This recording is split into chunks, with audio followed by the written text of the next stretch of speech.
자, 그런가 하면 미래통합당은요, 극적으로 김종인 전 민주당 비대위 대표를 영입하는 데 성공을 했습니다. 들어보시죠.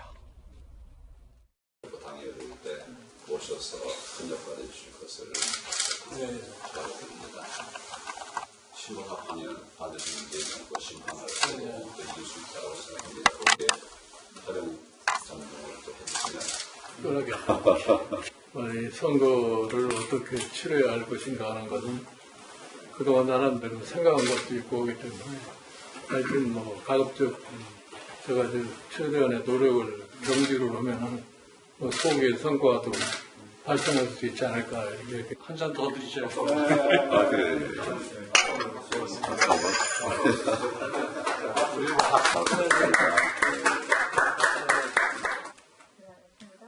고승덕 의원이 김종인 전 대표가 왜 합류했는가, 왜 갔는가와 관련돼서 남은 문재인 정권의 2년을 더 이상 두고 볼 수 없다라는 인터뷰 내용도 있군요. 최근 회고록에서 문재인 대통령 탄생시킨 그 부분에 대해서 국민에게 사과할 부분이 하나다 이렇게까지 밝혀가지고 여당 쪽으로 가기는 좀 어려운 상황이었습니다. 그래서 황교안 대표랑 같이 손을 잡은 건데요.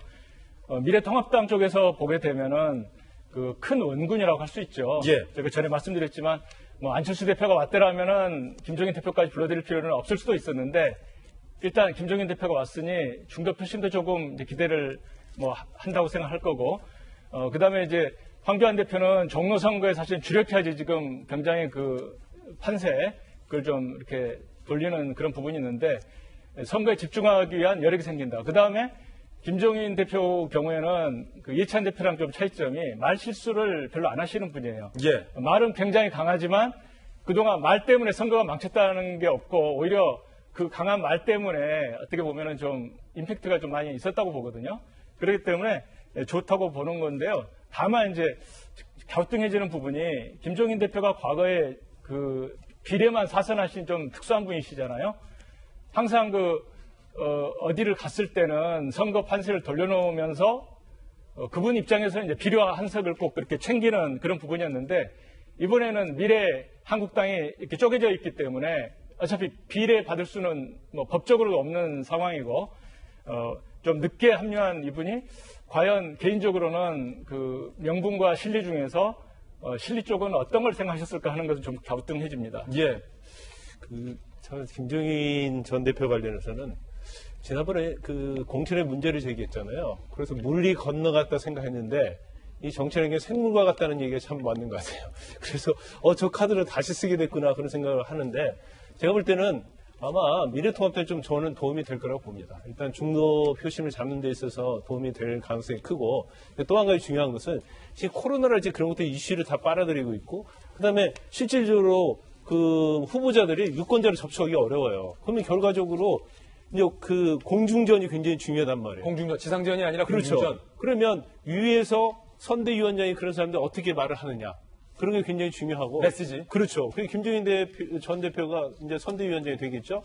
그런 역할을 할 수 있을 거라고 보고 또 무엇보다 중요한 것 중에 하나가 민주당이나 대통령을 잘 알잖아요. 잘 알죠. 네. 그래서 거기에 대해서 한마디씩 꼭꼭 집어서 얘기를 하면 그 이제 선거에 상당히 영향이 있을 거라고 생각하기 때문에 아마 이제 황교안 대표도 굉장히 어려운 처지에서 저렇게 삼고초려를 하지 않았나 싶습니다. 예. 그런가 하면 뒤늦게 이 당 지지율이 떨어지자 정의당은 조국 사태에 대해서 조국 전 장관을 찬성했던 것과 관련돼서 반성의 목소리를 내고 있습니다. 그런데 이 당의 공식 목소리와는 조금 결다르게 심상정 대표는 이번 총선의 원인은 통합당에게 있다라고 통합당 때리는 발언을 했습니다. 듣고서 다음 주제에 넘어가겠습니다.